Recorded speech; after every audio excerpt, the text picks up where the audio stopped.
आज का जो सेशन है जिसमें लाइट का पहला टॉपिक मैं करा रहा हूँ कि कंस्ट्रक्शन ऑफ रे डायग्राम कैसे होगा। इसके अंदर बेसिकली हम लोग को दो तरह के टॉपिक मिलेंगे। पहला तो आपको ये मिलेगा कि how to construct a ray diagram, जिसमें आपको मैग्नीफिकेशन और वैल्यूज़ मिलेंगी पेपर में। ऐसे क्वेश्चन आते भी होंगे जिसमें सिर्फ मैग्नीफिकेशन दे दिया जाता होगा और आपको बोला जाता होगा कि इससे रे डायग्राम बनाओ। बच्चों को सबसे बड़ी प्रॉब्लम मैग्नीफिकेशन की वैल्यू को समझने में ही है। मैग्नीफिकेशन की अलग अलग वैल्यूज़ लिखी रहती हैं, -1/3, -2, +3, और वो बोलते हैं कि इससे आप रे डायग्राम बनाओ। ना ऑब्जेक्ट का डिस्टेंस दिया जाता है, ना इमेज का डिस्टेंस दिया जाता है, ना दोनों के बारे में बताया जाता है। तो हम इसे कैसे बनाएंगे, ये थोड़ा सा डिफ़िकल्ट हो जाता है। ये मैं समझाऊंगा इसको कैसे करना है। और दूसरा पार्ट जो है हमारा कि how to construct a ray diagram bye calculating values. मतलब क्या, ऐसे क्वेश्चन आएंगे जिसमें आपको एक न्यूमेरिकल सॉल्व करना रहेगा, वैल्यूज़ निकालनी रहेंगी और उन वैल्यूज़ के बेसिस पे रे डायग्राम बनाना रहेगा। इसको मैं सेकंड पार्ट में अपने का डिस्कस करूँगा, ये सिखाऊंगा कि कैसे करना है। आज के पार्ट में हम लोग करेंगे कि मैग्नीफिकेशन के बेसिस पे या वैल्यूज़ दी गई हैं, मान लो मैग्नीफिकेशन दिया है, ये एक तरीका हो गया। दूसरा तरीका है कि वो आपको वैल्यूज़ दे देगा कि फोकस की, ऑब्जेक्ट की, इमेज की, और बोलेगा रे डायग्राम बनाओ। लेकिन ये जो तरीका है वैल्यूज़ के बेसिस वाला, ये थोड़ा सा पुराना हो गया है। मैग्नीफिकेशन वाला 100% आएगा और मैं जानता हूँ अच्छे से कि हर बच्चे को इसमें प्रॉब्लम है। मैग्नीफिकेशन को समझ ही नहीं पाते कि मैग्नीफिकेशन से डायग्राम कैसे बनेगा। तो 10-15 मिनट मेरे साथ एकदम देखते रहो स्क्रीन को, आप बहुत जल्दी सीख जाओगे मैं क्या बताना चाह रहा हूँ, एकदम क्लियर हो जाएगा। स्टार्ट करने से पहले थोड़ा सा बेसिक बता देता हूँ आपको। थोड़ा सा बेसिक क्लियर हो जाएगा तो फिर उसके बाद समझ में आना आसान हो जाएगा। कॉनकेव मिरर हमारा इस तरह से रहता है जिसमें पॉलिश रहती है आउटसाइड की सरफेस और हमारी अंदर की सरफेस पे रेज गिरती हैं। ठीक है। जो ऑब्जेक्ट रहता है, हमेशा याद रखना, ऑब्जेक्ट प्रिंसिपल एक्सिस के ऊपर ही बनता है, चाहे कॉनकेव मिरर हो चाहे कॉन्वेक्स मिरर हो। अगर हमारा मिरर उल्टा हो जाएगा, कॉन्वेक्स मिरर हो जाएगा, उसमें भी क्या रहेगा, ऑब्जेक्ट हमेशा इन फ्रंट ऑफ द मिरर बनता है। तो मिरर ऑब्जेक्ट का जो डिस्टेंस है हमेशा हम हर बार क्या लेंगे, नेगेटिव लेंगे। क्यों लेंगे नेगेटिव? क्योंकि ये ऑब्जेक्ट मिरर के सामने रहता है, कभी भी मिरर के पीछे नहीं बनता। ठीक है, तो ऑब्जेक्ट डिस्टेंस नेगेटिव रहता है, पहला पॉइंट। दूसरा पॉइंट, ऑब्जेक्ट हमेशा प्रिंसिपल एक्सिस के ऊपर रहता है। ये प्रिंसिपल एक्सिस है, प्रिंसिपल एक्सिस के ऊपर रहता है। इतना आप लोगों को पता होगा ऑब्जेक्ट के बारे में। अब इमेज के बारे में जो बता रहा हूँ वो बहुत ध्यान से सुनो। इमेज के ऊपर एक दूसरा रूल लगता है। अगर कॉनकेव मिरर होगी, अगर कॉनकेव मिरर है हमारा, तो इमेज हमेशा नीचे की तरफ बनती है, उल्टी बनती है। ठीक है, इमेज क्या बनेगी, उल्टी बनेगी, नीचे की तरफ बनेगी और कभी भी प्रिंसिपल एक्सिस के ऊपर नहीं बनेगी। कब? कॉनकेव मिरर के इन फ्रंट ऑफ द मिरर वाले केस में। अगर मिरर के सामने है तो, और मिरर के पीछे है तो फिर हमारी इमेज ऊपर की तरफ बनेगी, ऐसी अपराइट इरेक्ट बनेगी। इसको क्या बोलते हैं, वर्चुअल बोलते हैं। और ये तीनों इमेजेस क्या कहलाएंगी, आपकी रियल इमेजेस कहलाएंगी। इनको क्या बोलेंगे, रियल इमेजेस बोलेंगे, क्योंकि ये बनती हैं इन फ्रंट ऑफ द मिरर और नीचे की तरफ बनती हैं। कॉन्वेक्स मिरर के केस में इमेज हमेशा याद रखना, कॉन्वेक्स मिरर का केस जब रहता है, इमेज कहाँ बनती है, हमेशा पीछे बनती है और स्ट्रेट बनती है, यानी प्लस वाले साइन के साथ बनेगी, अपराइट बनती है, इरेक्ट और वर्चुअल रहती है। किस वाले केस में? कॉन्वेक्स मिरर के केस में, अगर कॉन्वेक्स मिरर दिया हुआ हो तो। ठीक है, यहाँ तक बात समझ में आ गई कि कॉन्वेक्स मिरर और कॉनकेव मिरर में क्या होगा।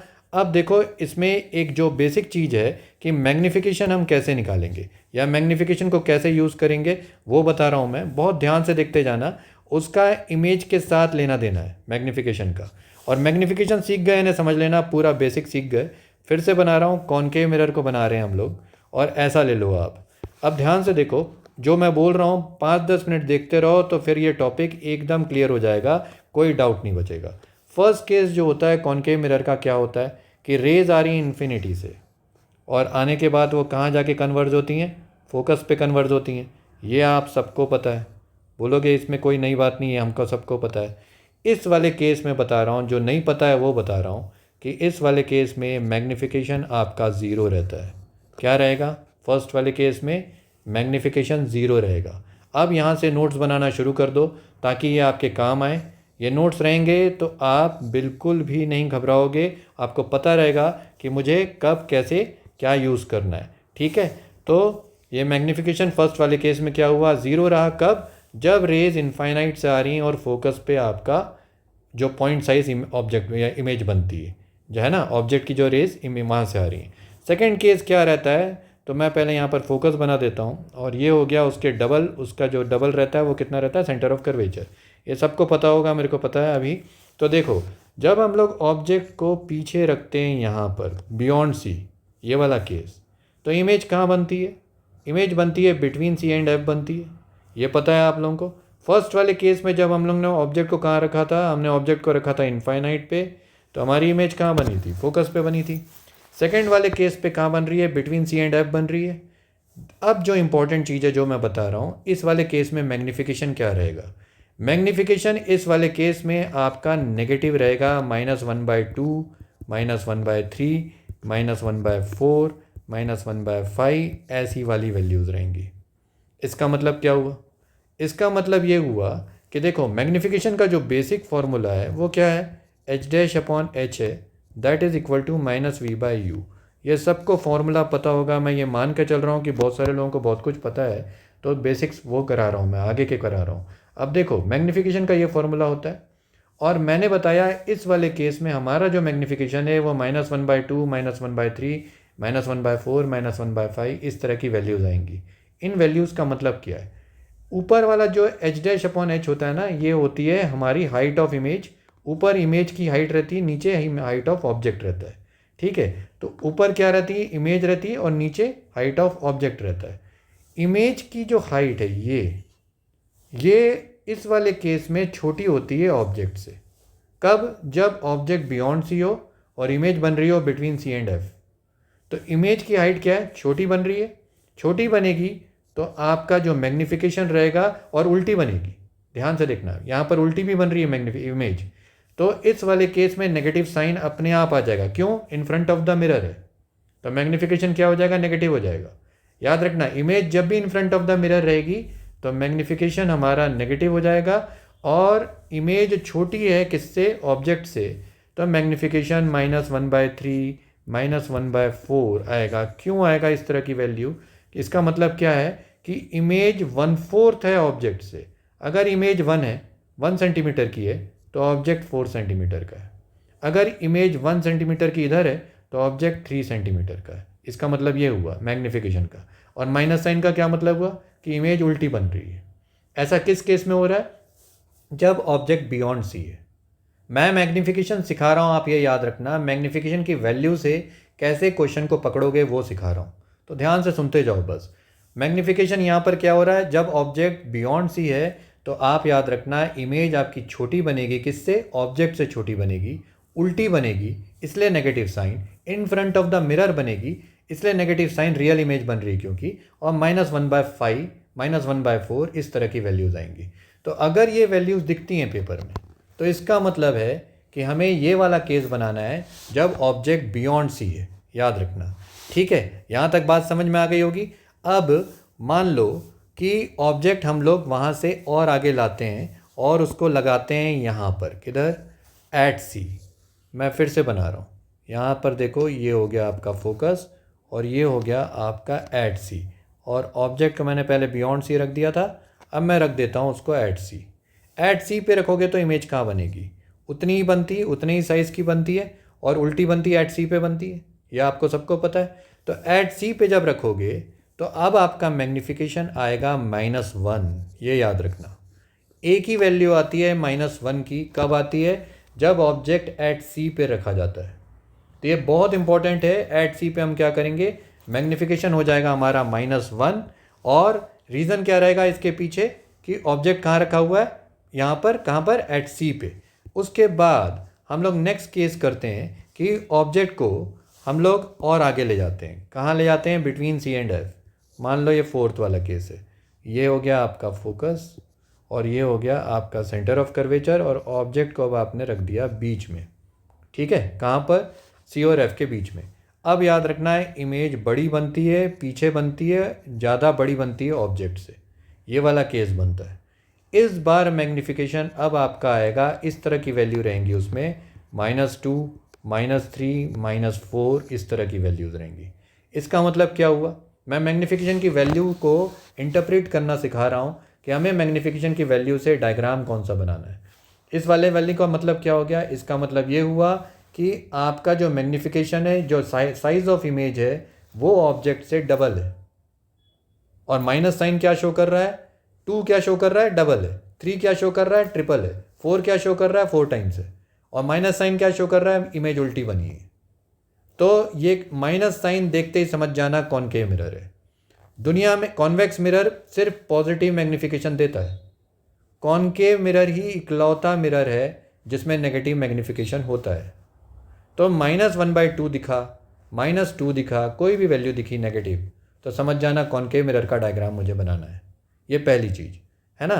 और मैग्नीफिकेशन -2, -3, -4 दिख रहा है, इसका मतलब क्या है कि between C and F object था। मैग्नीफिकेशन इमेज जो है उससे ज़्यादा बड़ी है, इसलिए मेरा मैग्नीफिकेशन -2, -3 इस तरह की वैल्यूज़ को रखा है ना। तो मेरे ख्याल से ये वाला भी केस समझ में आ गया होगा।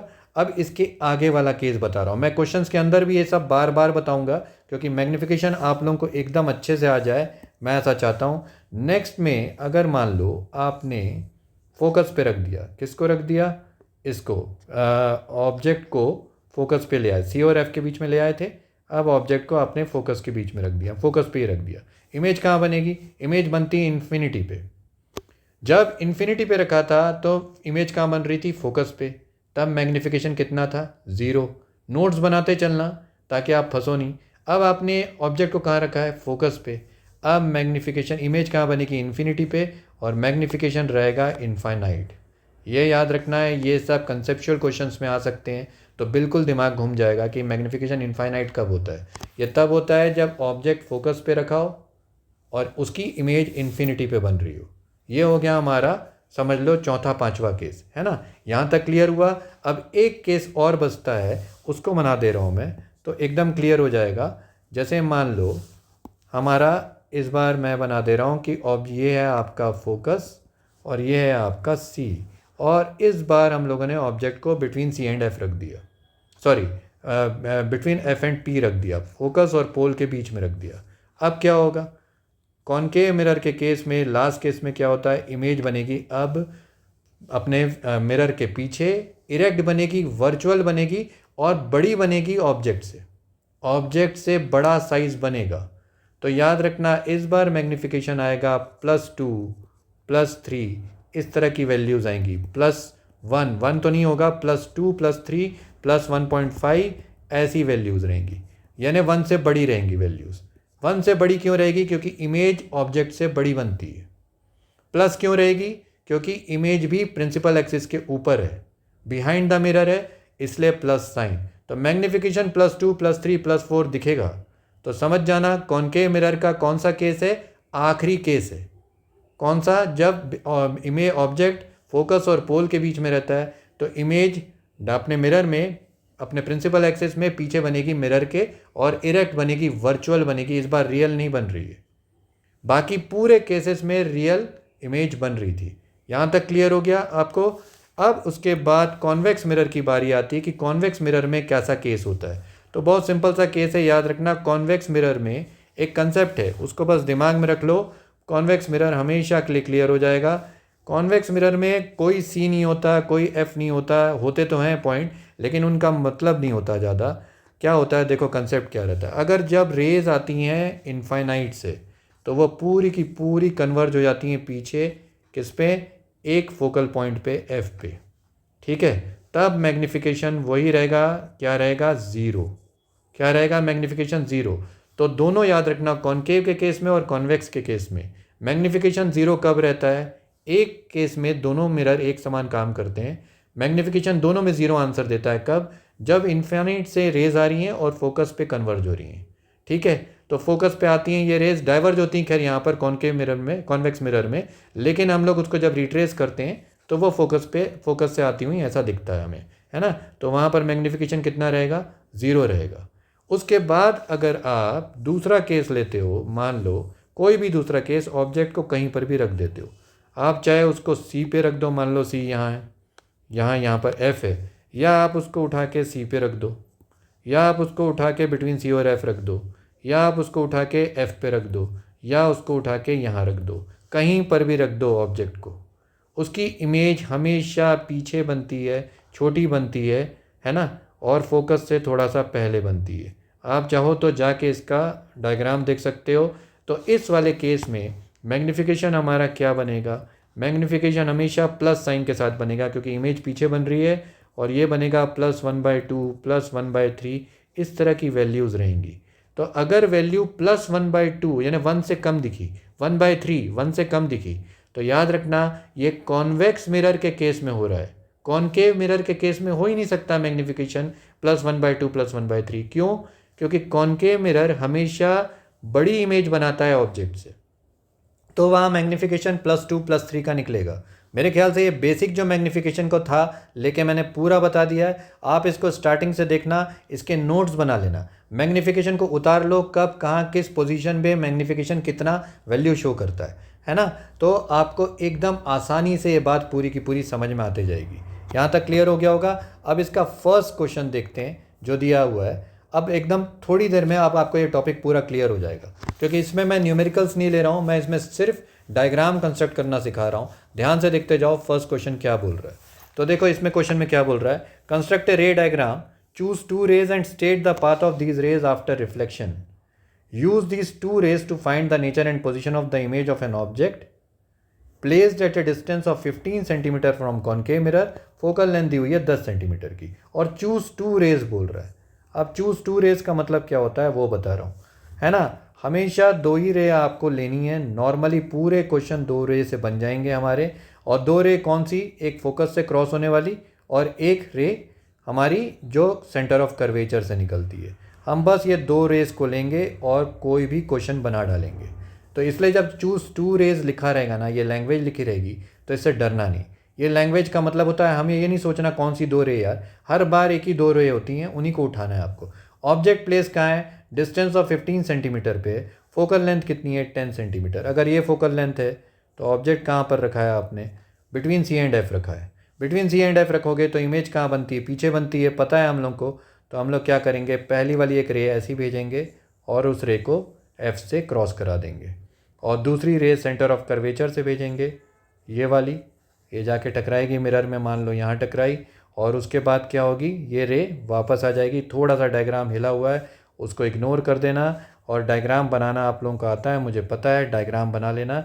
इमेज ये बनी हमारी पीछे, ठीक है। तो ये बनाना था, कंस्ट्रक्ट ए रे डायग्राम करना था। अच्छा ये हो गया। मैं अब आपसे इसमें मेरे को डायग्राम बनाने से ज़्यादा बताना, ये समझाना इंपॉर्टेंट है कि मैग्नीफिकेशन क्या होगा।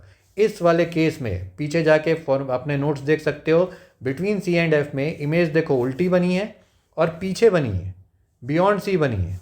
मैग्नीफिकेशन याद रखना, इसमें माइनस साइन तो रहेगा ही रहेगा, कॉनकेव मिरर है, -2 -3 -4 इस तरह की वैल्यूज़ लेके रखेगा, याद रखना, है ना।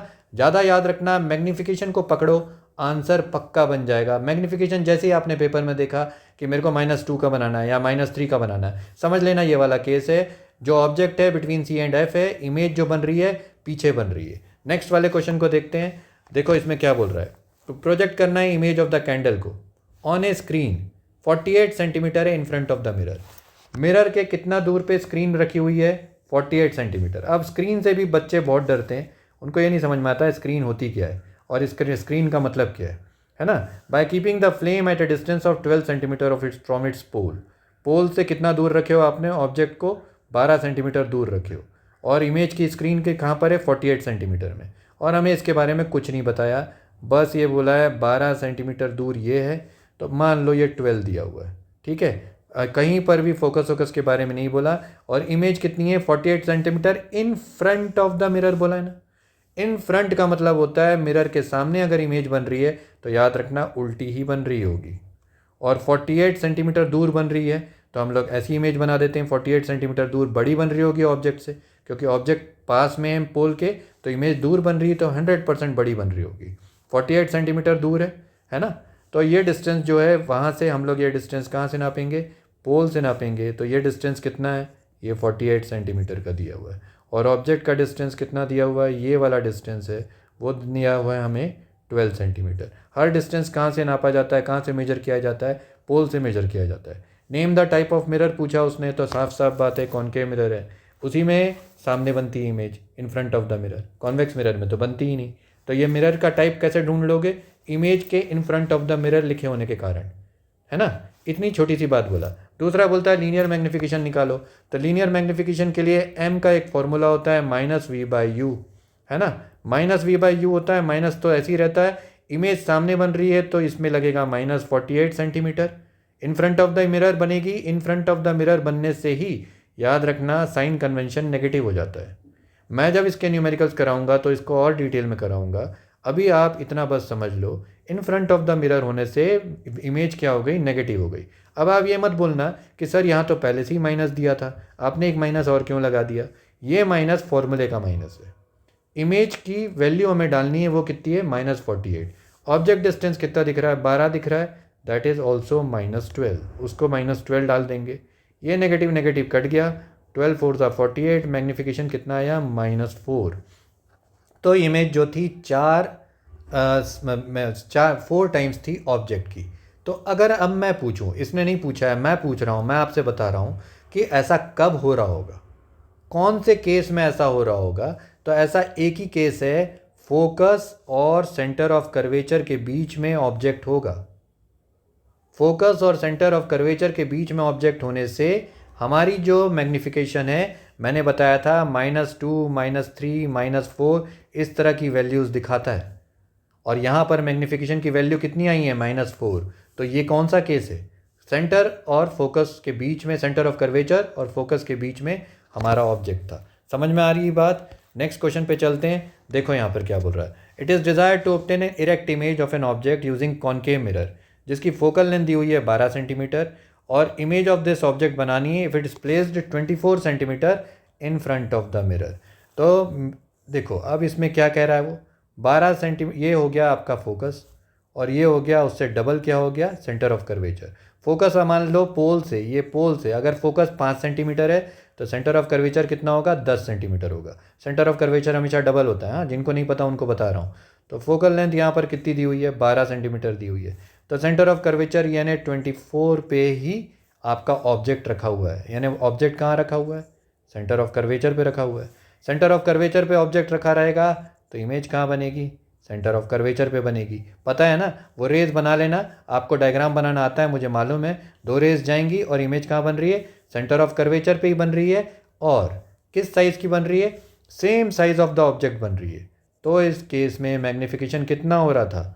-1 हो रहा था। याद रखना, इस पर्टिकुलर केस में मैग्नीफिकेशन -1 है। अगर पेपर में ये वैल्यू दिखी -1, तो याद रखना एक ही इकलौता केस है ऐसा जिसमें मैग्नीफिकेशन -1 आता है, और वो केस है जब सेंटर ऑफ कर्वेचर पे आप ऑब्जेक्ट रखोगे, सेंटर ऑफ कर्वेचर पे ही इमेज बनेगी, और कोई तरीका नहीं है इसको बनाने का।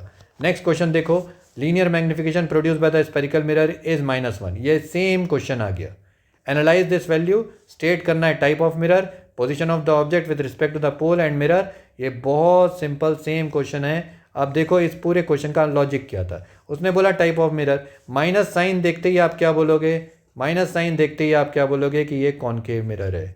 क्लियर है? कॉनकेव मिरर कैसे हो गया? नेगेटिव साइन ने डिसाइड कर दिया, कॉनकेव मिरर था। फिर दूसरा, पोजीशन ऑफ द ऑब्जेक्ट, पता है आपको पोजीशन ऑफ द ऑब्जेक्ट कहाँ बन रही होगी? सी पे बन रही होगी। ऑब्जेक्ट को सी पे रख देना, कोई पर भी ले लेना सी, और इमेज को भी सी पे बना देना, और ये बना देना फोकस, और बन गया डायग्राम। इतना ही मांगा था उसने, इतना ही बनाना है आपको, और इतने को ही कंप्लीट करना है। क्लियर हो गया ये? नेक्स्ट वाले क्वेश्चन में चलो। यहाँ पर देखो क्या बोल रहा है, linear magnification produce by the spherical mirror is -1/5। अब यहाँ पर देखो -1/5 का कंसेप्ट है। अब ये कब हो रहा होगा? मैंने कराया है पूरा कि पूरा, अभी नोट्स में अभी आपने देखा होगा तो बिल्कुल पक्का पता होगा। जब हम ऑब्जेक्ट को बियॉन्ड सी रखते हैं तो इमेज कहाँ बनती है? बिटवीन सी एंड एफ बनती है। छोटी बनती है किससे? ऑब्जेक्ट से। इसलिए इमेज नेगेटिव क्यों बनी? क्योंकि उल्टी बन रही है, इन फ्रंट ऑफ द मिरर बन रही है। छोटी बन रही है इसलिए -1/5 दिया हुआ है। मतलब क्या? 1 सेंटीमीटर की अगर इमेज है तो 5 सेंटीमीटर का ऑब्जेक्ट है। ऑब्जेक्ट 5 गुना बड़ा है। जो नीचे की पोजीशन है ये ऑब्जेक्ट को दिखाती है, और जो ये ऊपर की वैल्यू है ये इमेज को दिखाती है। याद रखना, बहुत सिंपल सा कंसेप्ट है। अगर आपको ऐसा लिखा रहता है, यहाँ लिख के दिखा रहा हूँ, यहाँ से मीनिंग नहीं है, -2, तो मैं बोलता हूँ इमेज डबल है और उल्टे साइज़ की, तो आप बोलोगे सर इसमें ऑब्जेक्ट तो कहीं नहीं है। है ना ऑब्जेक्ट नीचे, 1 डाल दो तो ऑब्जेक्ट बन जाएगा, है ना। अब यहाँ कंफ्यूज मत हो जाना कि मैंने यहाँ पर ये क्यों लिख दिया, क्योंकि इमेज का इसलिए मैं उसको मिटा दे रहा हूँ। तो समझ में आई बात। -1/5 कौन सा केस होगा, ये वाला केस होगा, 5वां केस, है ना। 5वां क्वेश्चन में मैं जब पहला केस जो था बियॉन्ड सी वाला, क्लियर हुआ। नेक्स्ट क्वेश्चन को देखो क्या कह रहा है वो। Draw the following diagram in which ray of light is incident on the concave mirror, show the path of the रे आफ्टर रिफ्लेक्शन। बहुत सिंपल है, रे चले आ रही है, ऐसे आ रही है, और उसके बाद वो टकराने के बाद कहाँ से जाएगी, तो टकराने के बाद बताओ कहाँ से जाएगी। तो मैं इसका कलर चेंज कर देता हूँ ताकि आपको थोड़ा सा आसानी से समझ में आए। तो ये रे ऐसे चले जाएगी, ठीक है ना। जो फोकस से निकल रही है वो क्या हो जाएगी, पैरेलल हो जाएगी प्रिंसिपल एक्सिस को। बहुत सिंपल सा कंसेप्ट है। तो हम लोग इसमें क्या करेंगे, रे को पैरेलल कर देंगे प्रिंसिपल एक्सिस से, है ना। जिनको नहीं पता उनको बता रहा हूँ, जो रे फोकस से निकलती है वो टकराने के बाद पैरेलल हो जाती है प्रिंसिपल एक्सिस को, उतना सा बनाना था, क्वेश्चन खत्म हो जाता। नेक्स्ट में देखो, linear magnification produce by the spherical mirror is +3। अब यहाँ पर बताओ मैग्निफिकेशन कितना यूज़ कर रहा है, कितना आ रही है वैल्यू, +3 आ रही है। ऐसा कौन से केस में हो रहा होगा, अभी मैंने बताया था +3, यानी पीछे जो इमेज बन रही है आपकी वो ऑब्जेक्ट से बड़ी बन रही है। ऐसा सिर्फ एक इकलौता केस है जब ऑब्जेक्ट को फोकस और पोल के बीच में रखोगे। फोकस और पोल के बीच में रहेगा तो इमेज जो बनेगी वो ऑब्जेक्ट से बड़ी बनेगी और पीछे की तरफ बनेगी। तो ये वाला केस है +3 वाला या +2 वाला। इस तरह की वैल्यूज़ आएंगी, कब आएंगी, जब ऑब्जेक्ट फोकस और पोल के बीच में और इमेज पीछे बन रही है। क्लियर हो गया। Position of the object with respect to the pole, तो पोल और उसके बीच में ड्रॉ रे डायग्राम, रे डायग्राम हम लोगों ने बना लिया। नेक्स्ट वाले क्वेश्चन को देखो, 8th क्वेश्चन को, ड्रॉ रे डायग्राम। इसमें हम लोग को बनाना था, जो एक रे इसमें आ रही है, कॉन्वेक्स मिरर के ऊपर गिर रही है, show the path of this रे। अब हम लोग को इसका पाथ हम लोग को शो करना है। ये देखो, ये रे फोकस से जा रही है ना, इसका मतलब ये क्या हुई होगी, यहाँ से पैरेलल हो गई होगी प्रिंसिपल एक्सिस में, है ना। क्योंकि ये रे जो ऊपर से चली आ रही है, देखो ऐसी, ये कहाँ जा रही है, अगर इसको जाने दूंगा, कॉन्वेक्स मिरर है ये, तो ये फोकस से क्रॉस होती हुई दिख रही है हम लोग को, एक्सट्रैक्टेड लाइन जो है। तो इसका मतलब इसको पैरेलल कर दो। पहला वाला केस बहुत सिंपल है। दूसरा केस, अगर पोल पे टकराएगी तो क्या होगा, ये सब मेरे को मालूम है, साइन कन्वेंशन आपने किए हैं। इंसिडेंट एंगल रिफ्लेक्टेड एंगल के बराबर हो जाएगा, ये वाला I = R। ऐसा कहाँ पर होता है, ऐसा होता है जब आप पोल से टकराते हो तो ये दोनों एंगल बराबर रहेंगे, तो ये वाली रे इस तरह से निकल जाएगी। क्लियर हुआ ये वाला डायग्राम। नेक्स्ट वाले में डायग्राम में देखो, फिर से ये क्या बता रहा है, ये रे देखो, अब इस बार ऐसा दिखाया प्रिंसिपल एक्सिस से टकरा रही है, प्रिंसिपल एक्सिस से पैरेलल है, और ये पीछे की तरफ जाके कन्वर्ज हो रही है फोकस से। तो इस रे को यहाँ रिट्रेस कर दो, ये रे ऐसे जा रही होगी, है ना, इस तरफ से जा रही होगी, तभी तो इसको पीछे जब रिट्रेस करे हो तो फोकस से क्रॉस हो रही है। तो बहुत सिंपल है, ये बहुत छोटे छोटे क्वेश्चन है, ये सब एनुअल एग्जाम के क्वेश्चन है, 1 मार्क 2 मार्क में आए। आपको पूरे टाइप्स बताते जा रहा हूँ, ध्यान से देखते जाओ, पूरे के पूरे टाइप्स क्लियर होते चले जाएंगे। अब नेक्स्ट दिया है, list 2 properties of image found by the convex mirror.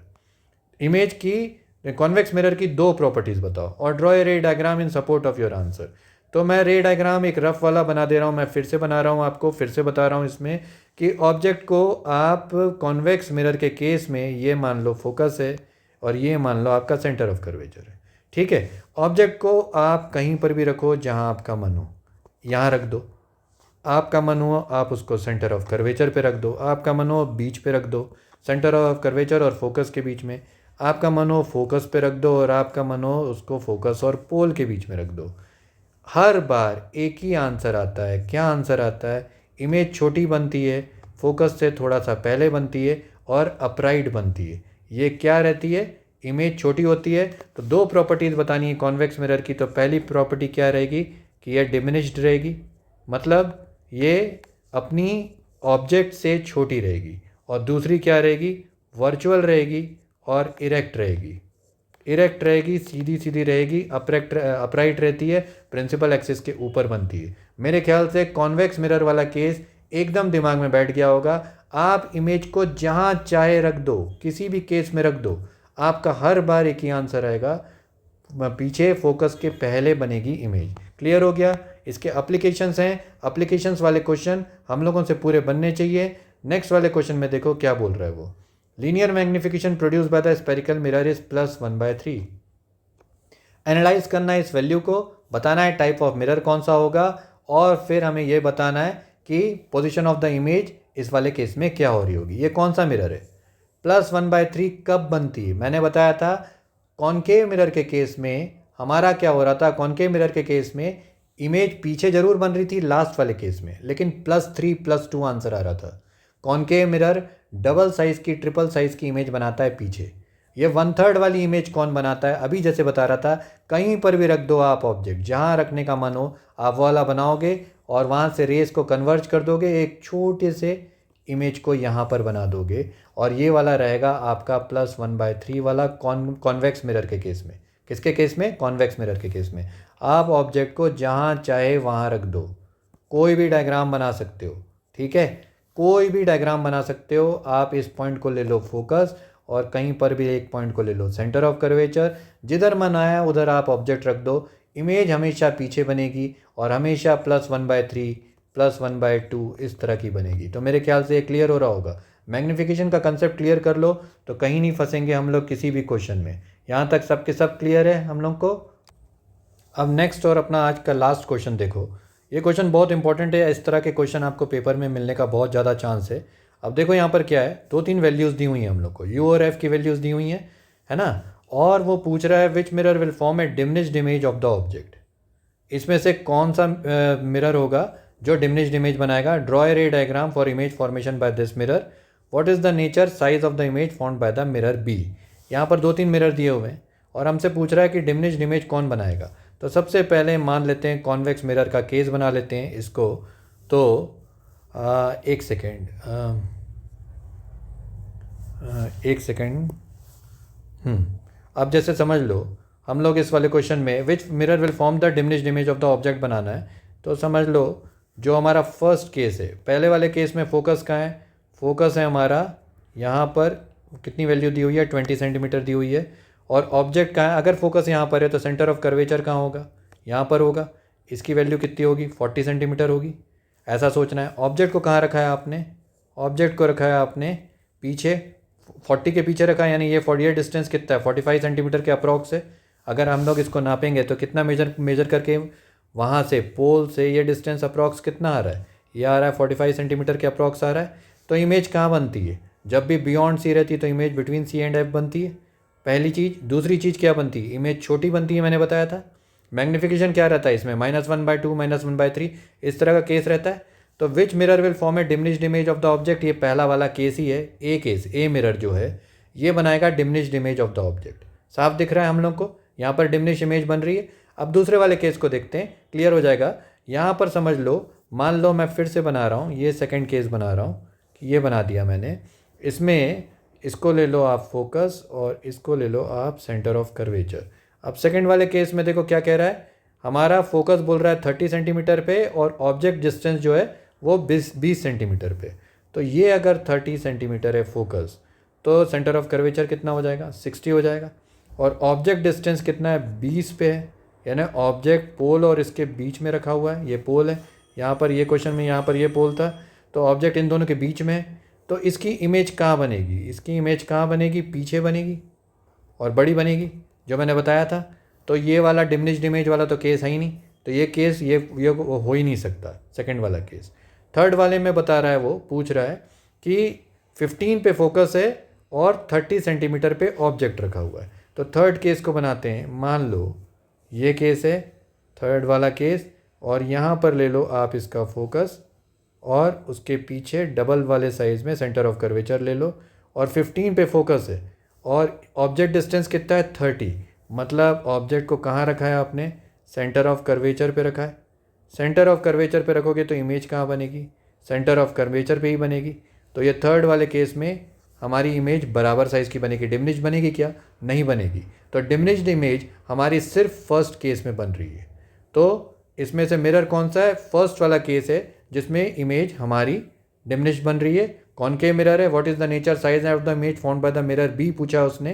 तो बी वाले मिरर में, बी वाले केस वाले में क्या करेंगे हम लोग? नेचर भी पूछा, साइज भी पूछा इमेज का। तो बी वाले में क्या बन रहा है? वर्चुअल एंड डायरेक्ट बन रहा है। और नेचर क्या है? नेचर तो कॉनकेव ही है, क्योंकि कॉनकेव ही पीछे क्या करता है? बड़ी इमेज बनाता है। ठीक है ना? तो ये याद रखना है, कॉनकेव में ही इमेज बड़ी बनती है। तो ये नेचर क्या हो गया? हमारा वर्चुअल मिरर क्या हो गया, कॉनकेव। तो मेरे ख्याल से यहाँ तक पूरा सेशन समझ में आ गया होगा। मैग्नीफिकेशन के ऊपर बेसिकली मेरे को वैल्यूज़ देनी थी और क्वेश्चन कैसे सॉल्व करे जाते हैं वो समझाना था। नेक्स्ट वाले पार्ट में मैं रे डायग्राम के न्यूमेरिकल वाला पार्ट उठाऊंगा कि न्यूमेरिकल दिया होगा तो न्यूमेरिकल सॉल्व करके रे डायग्राम कैसे बनाना है। आज के लिए बस इतना ही। बाय।